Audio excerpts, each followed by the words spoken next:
At 102 years old, Walter Harris had lived a life most people could only read about in history books. Born in 1918, Walter had seen the world change in ways few could comprehend.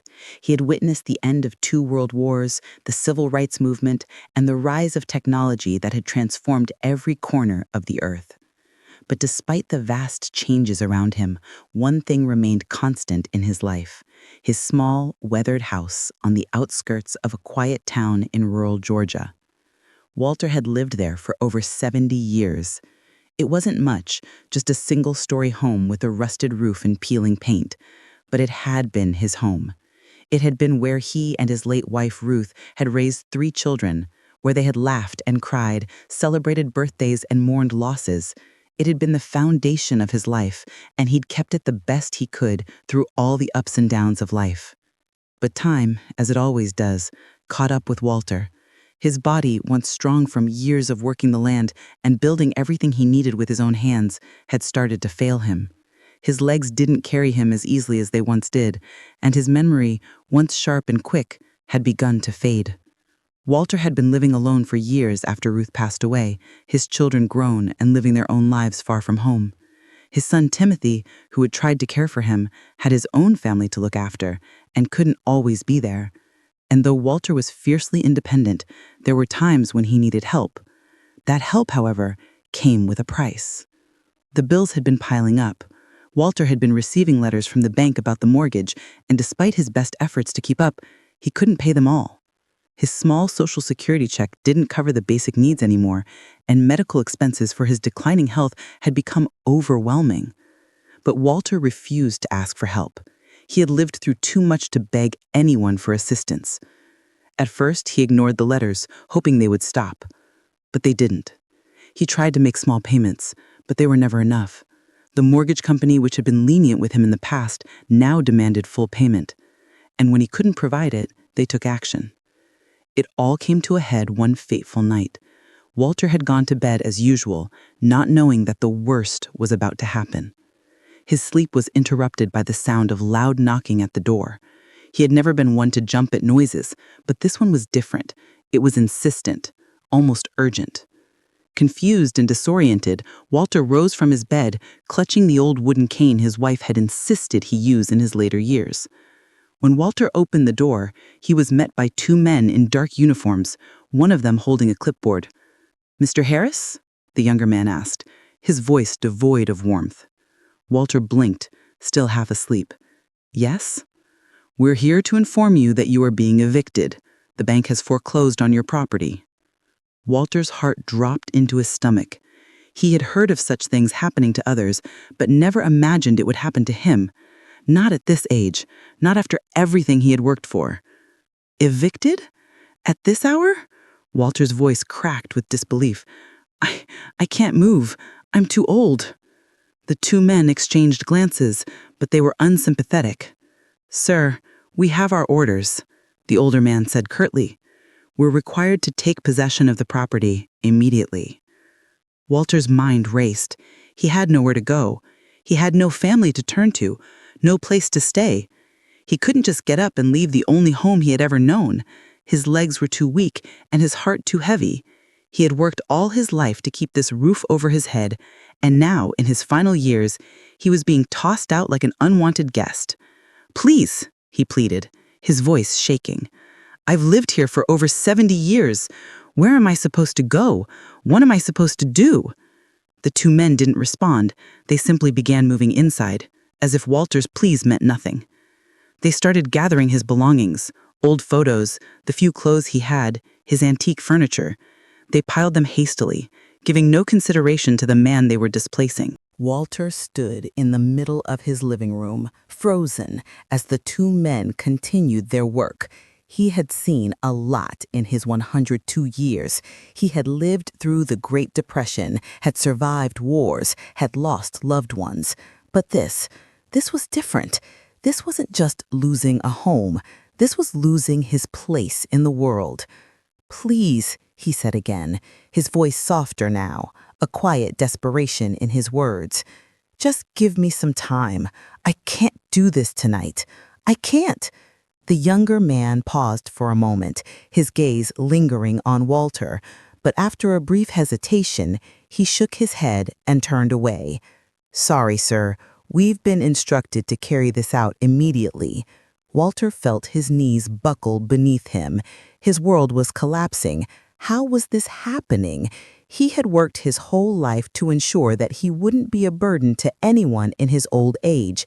Yet here he was, being forced out of the only place he had ever called home. As the clock struck midnight, the men continued their work, loading Walter's things into the truck outside. But then, just as they were about to finish, the unexpected happened. The sound of an approaching car's engine could be heard in the distance, growing louder by the second. The men paused for a moment, exchanging looks. Then, the door opened again. A sheriff's deputy walked in, his boots heavy on the floor, and immediately the atmosphere in the room changed. He looked at the two men with a mixture of authority and curiosity. "What's going on here?" the sheriff asked, his eyes scanning the scene. The two men stiffened. "We're carrying out an eviction. This is standard procedure."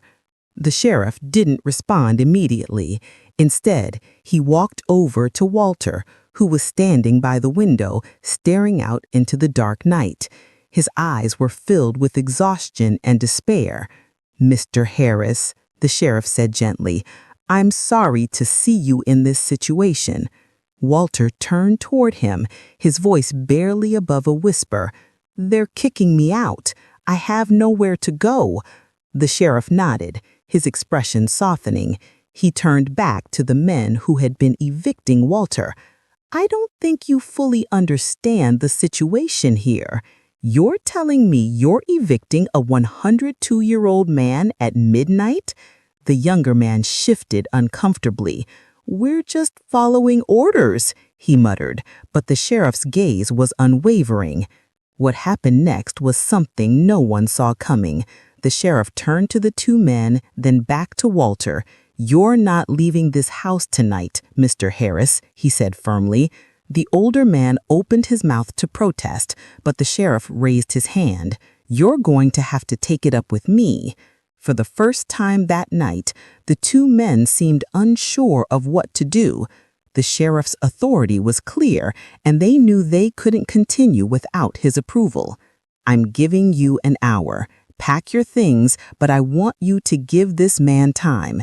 It's midnight. He's 102 years old. We'll figure something else out." The two men hesitated, then begrudgingly agreed to leave. Walter watched as they walked out the door, leaving him standing alone in his living room, bewildered and exhausted. The door closed behind the two eviction men, and for the first time that night, Walter felt something stir inside him that wasn't fear or desperation. It was hope, a small, flickering light, something he hadn't felt in days. He looked at the sheriff, still standing in the middle of his living room, calm and resolute. The sheriff took off his hat and placed it gently on the nearby table. He wasn't in a hurry. His presence, though authoritative, was not cold. There was something about him that felt like a person who cared. Walter hadn't felt that from anyone in a long time. "Mr. Harris," the sheriff said gently, his voice softening, "you don't deserve this. Not at your age, not after everything you've been through." Walter didn't speak immediately. He couldn't.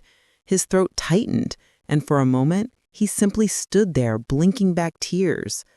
The truth of the situation weighed heavily on him. He had lived through so much: the depression, the loss of his wife, his declining health. But this was different. This was losing the place where he had spent nearly every moment of his life.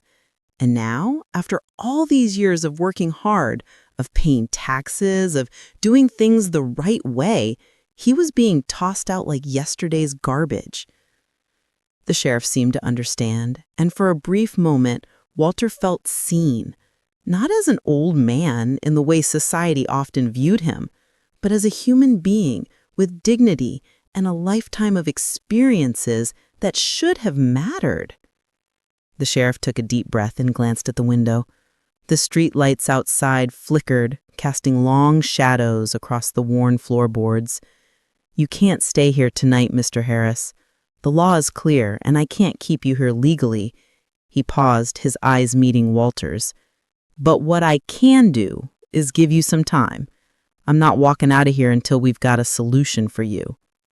Walter looked at the sheriff confused. "What do you mean? I don't understand. You're just going to let me stay here?" The sheriff nodded. "Yes, for tonight. I've made some calls. We're not going to let this man be thrown out at midnight. That's just wrong." Walter's eyes narrowed. "You've called someone?" "I've called the local social services and housing departments. We've got an emergency housing program. I've spoken to the mayor, too. We'll figure something out, but I'll need your help. We need to keep this situation from escalating further." The sheriff's resolve was unwavering. Walter had heard the word solutions before, but it never felt real. There had been too many empty promises, too many bureaucratic obstacles to overcome. But this felt different. This was the first time he had felt someone truly standing in his corner. It wasn't long before Walter received a knock on the door again.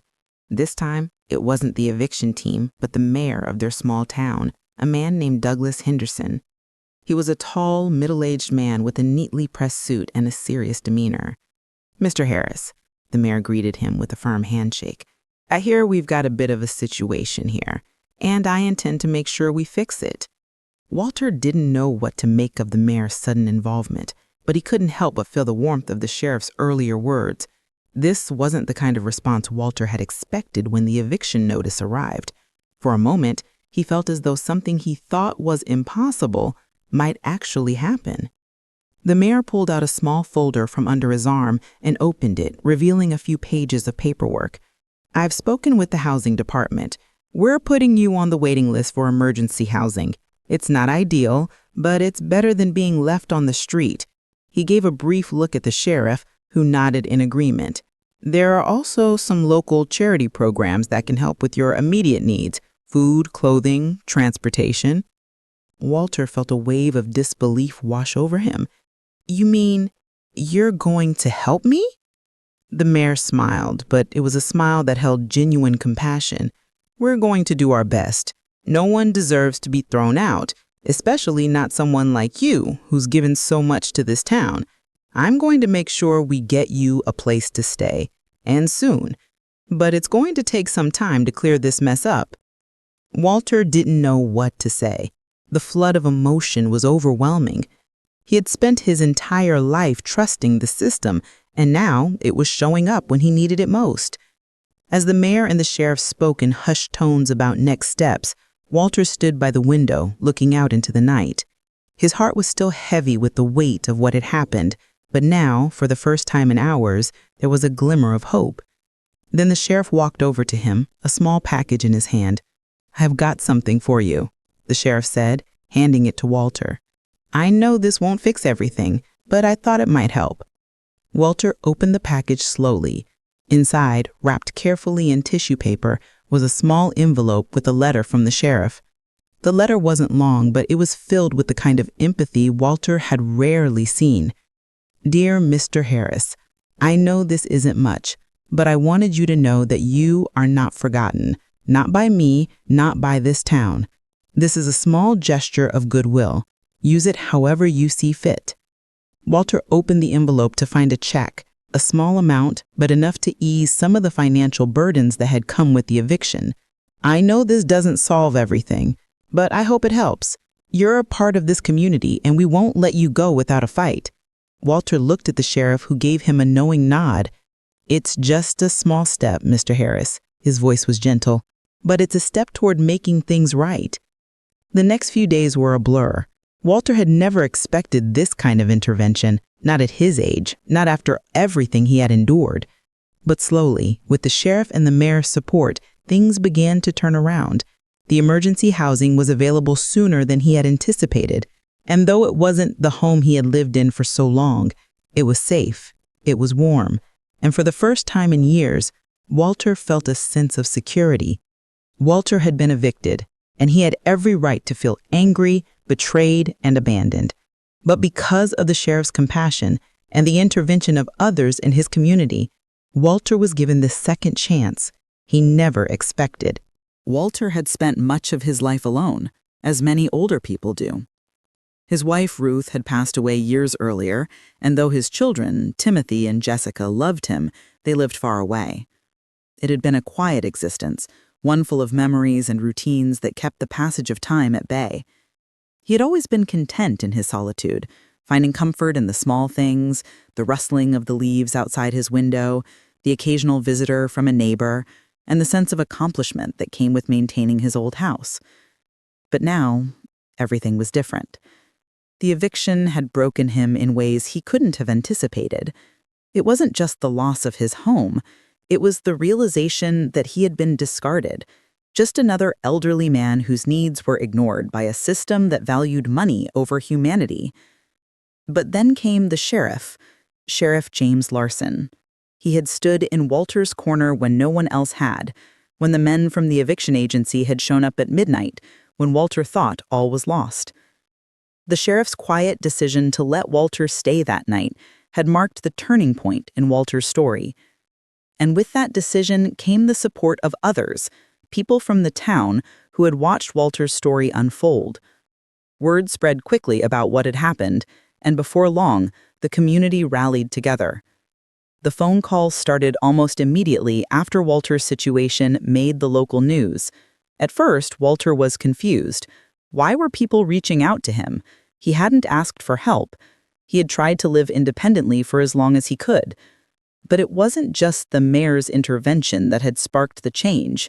It was the people, ordinary people who felt a deep injustice had been done to Walter and who weren't going to stand by and let it go unnoticed. One afternoon, as Walter was sitting in his temporary housing, which was small but cozy, there was a knock at the door. He opened it to find a middle-aged woman with a bright smile on her face. She introduced herself as Marissa, a local teacher from the high school, and handed him an envelope. "I heard about your story, Mr. Harris. This is just a small gesture from the community. We've all been so moved by your situation. You've lived here for so long, and no one should have to go through what you did." Walter looked down at the envelope, which was thick and heavy with cash. It was the first time he had ever been on the receiving end of such kindness, and it filled him with a sense of warmth he hadn't felt in months. "We've started a fund to help you get back on your feet," Marissa continued. "It's not much, but it's from all of us." Walter's hands shook as he took the envelope, his eyes brimming with tears. "I don't know what to say." "You don't need to say anything," she replied softly. "You've already done so much. You're part of this community, and we want to make sure you're taken care of." Over the next few days, more people came forward, some with donations, others offering to help with transportation, groceries, or anything Walter needed. The town seemed to have come alive in a way Walter had never seen before, and he realized, slowly but surely, that he was no longer alone. Sheriff Larson, though busy with his official duties, also continued to check on Walter. Every few days he would stop by, just to see how things were going. It was never about anything official, just a man checking on another man, making sure he was okay. One afternoon, Sheriff Larson arrived at Walter's temporary housing with a smile on his face. He had some good news. "We've got some movement on the housing front, Mr. Harris. I spoke with the local housing authority again, and we've managed to push through your application for senior housing. It's not permanent, but it's available for immediate move-in." Walter stood up, his hands trembling. "You mean I'll have a place to stay for good?" "It's not the home you've had all these years, but it's safe, it's affordable, and it'll give you some peace of mind while we work on something more permanent." The sheriff's eyes were kind, but there was something else there, something that spoke to Walter's unspoken gratitude. "You've gone above and beyond for me, Sheriff," Walter said, his voice thick with emotion.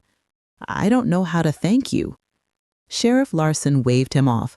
"You don't have to thank me. You've got more than enough fight left in you, but I'm glad to be part of this. We've got to look out for each other, especially in times like these." One evening, Just as Walter was getting settled into his new temporary housing, there was another knock at the door. This time, it wasn't the sheriff, but a man Walter didn't recognize. The man was middle-aged, dressed in a business suit, and had a confident air about him. "Mr. Harris?" the man asked, offering a handshake. "I'm Kevin Bishop. I represent the company that was responsible for your eviction." Walter tensed at the mention of the company, but he didn't immediately dismiss the man. "What's this about?" Kevin took a seat without waiting for an invitation. "I've come to apologize on behalf of the company.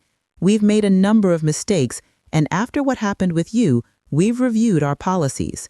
The truth is, your eviction was handled improperly from the beginning. The order should have been postponed, especially considering your age and health." Walter felt his heart skip a beat. He had never expected anyone from the company to come forward. "You mean the sheriff was right? You didn't have the right to evict me?" Kevin nodded. "Exactly, and I'm here to make it right.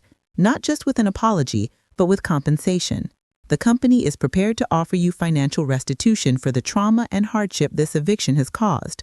Walter sat in stunned silence, unable to fully process what he was hearing. The man continued. "We've been under investigation for our actions regarding evictions like yours. This has gone much higher up the chain than we ever expected, and we're not just offering restitution for you, we're overhauling our eviction procedures altogether." Walter's thoughts were a whirl of confusion. "I don't understand. How could this happen? How could they not follow the law?" Kevin's face softened. "The company was focused on profits over people, Mr. Harris. They thought they could ignore cases like yours because of your age, but after what happened with you, we realized we had to change." In the weeks that followed, Walter received a letter from the company.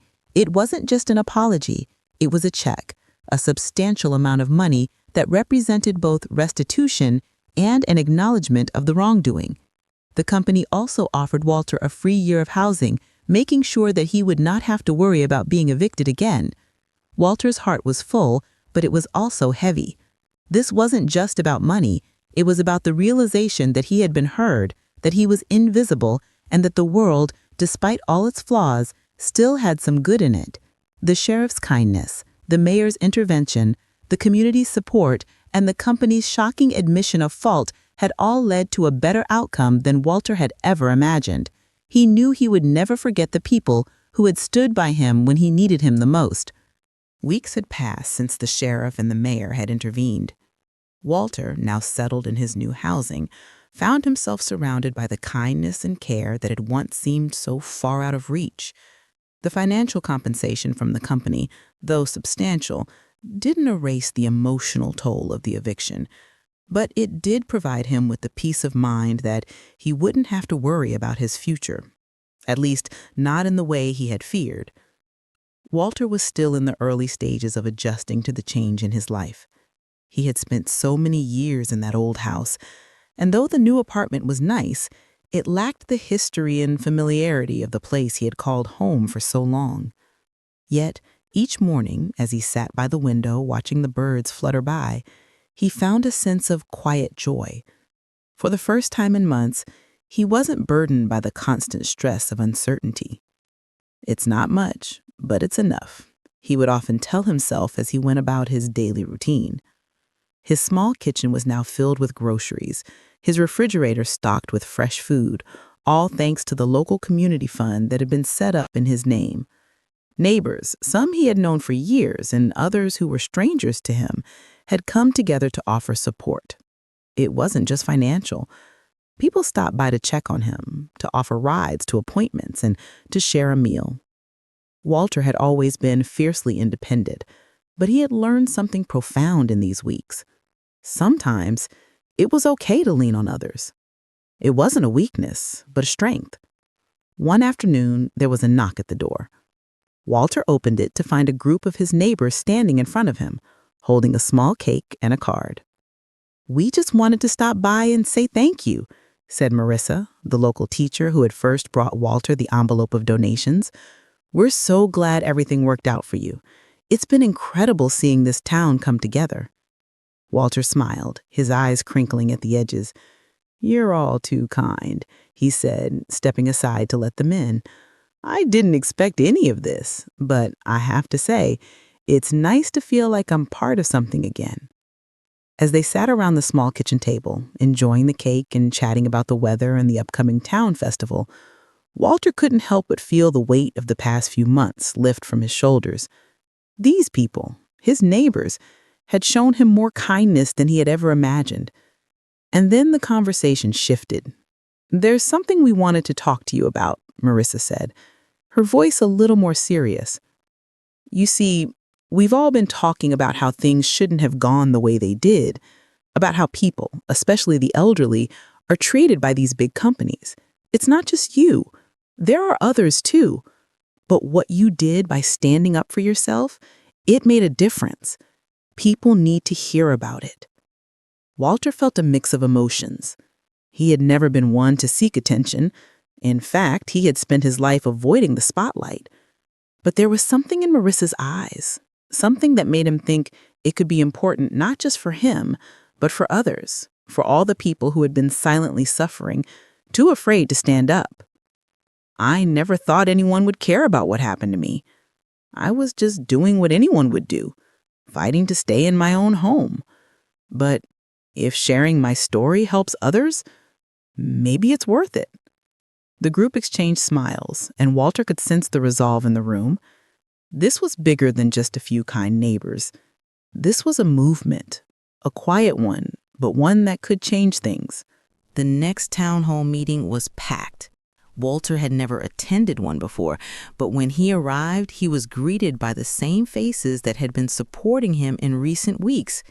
People from all walks of life had shown up to hear his story, and as he sat at the front of the room, he felt a mix of nervousness and determination. Sheriff Larson was present, sitting in the front row, nodding at Walter as a sign of solidarity.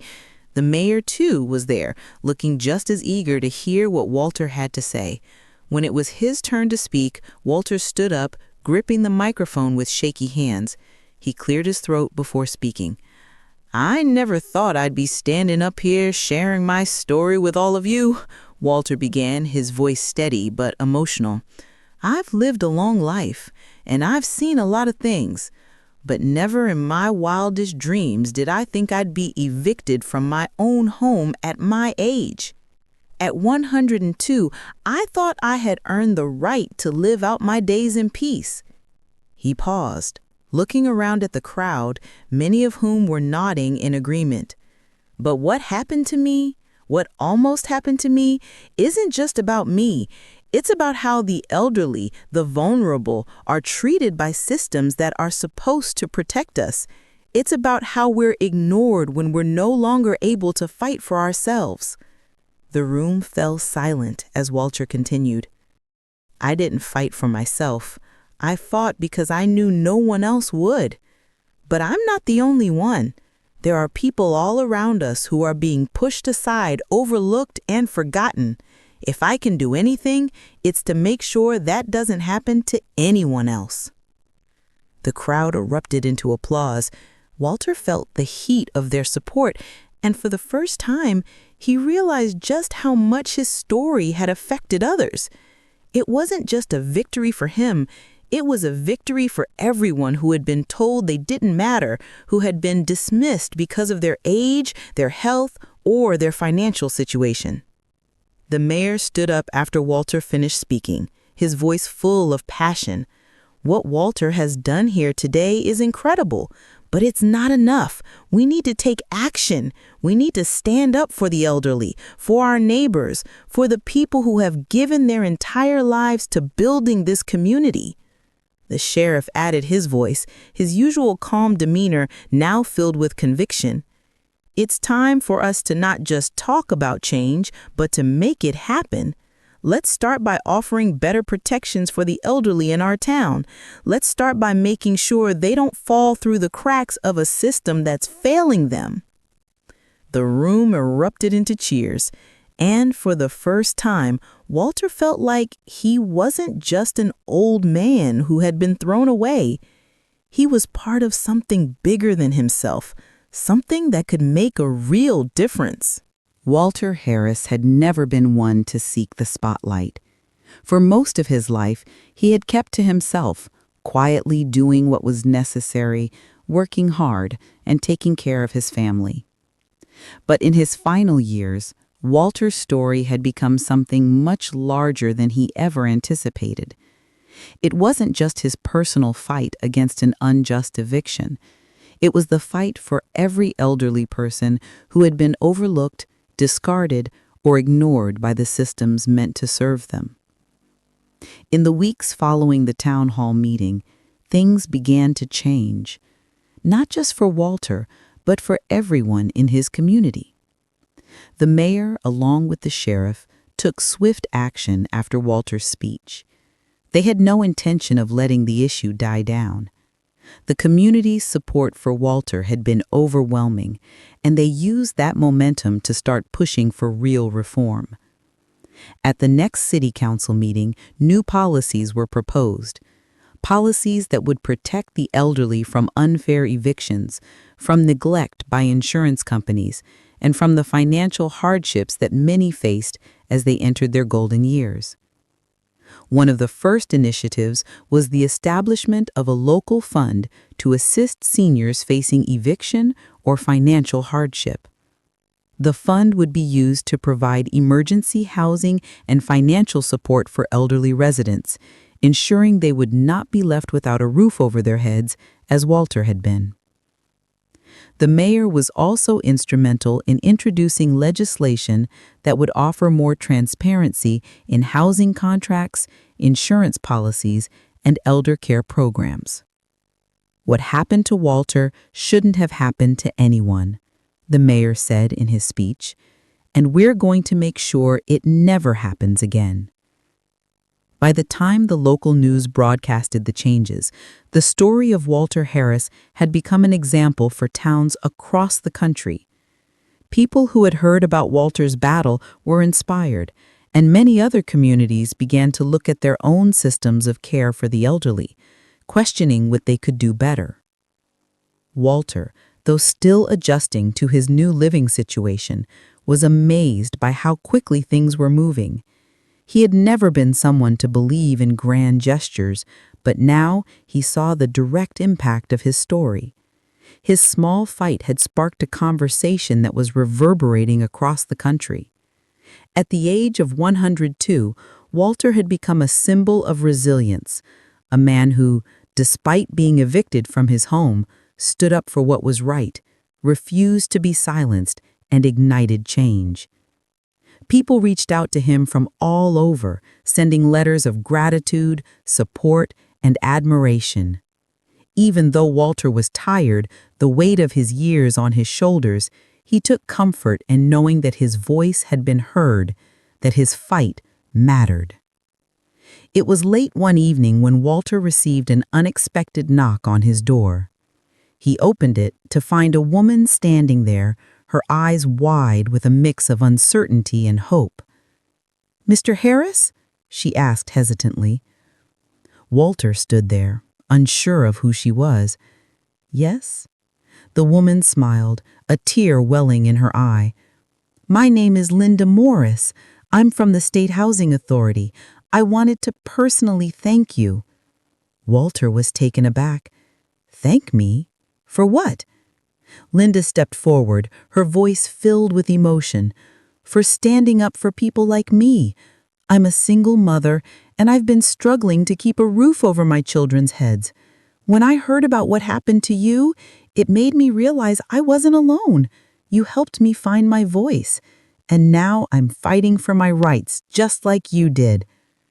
Walter felt a lump rise in his throat. "I didn't do anything special," he said quietly. "I was just trying to hold on to what I had left." Linda shook her head, her smile growing wider. "You did something much bigger than that. You reminded us all that we're not forgotten. You gave us hope." For a moment, the weight of Walter's situation didn't feel so heavy. Here was a woman, a stranger, who had been touched by his fight, who had found the strength to stand up because of his actions. It was a humbling moment, and Walter realized that while his fight for justice had started with him, It was now a fight shared by many. In the months that followed, the changes in the town were not just legal but cultural. People had begun to see the elderly in a new light, not as burdens, but as vital members of their community who deserved respect, care, and compassion. Walter's story had sparked something bigger than a policy change. It had sparked a movement. Walter, despite his age, continued to participate in town meetings, though his health was failing. His presence, even in his declining years, had become a source of strength for the community.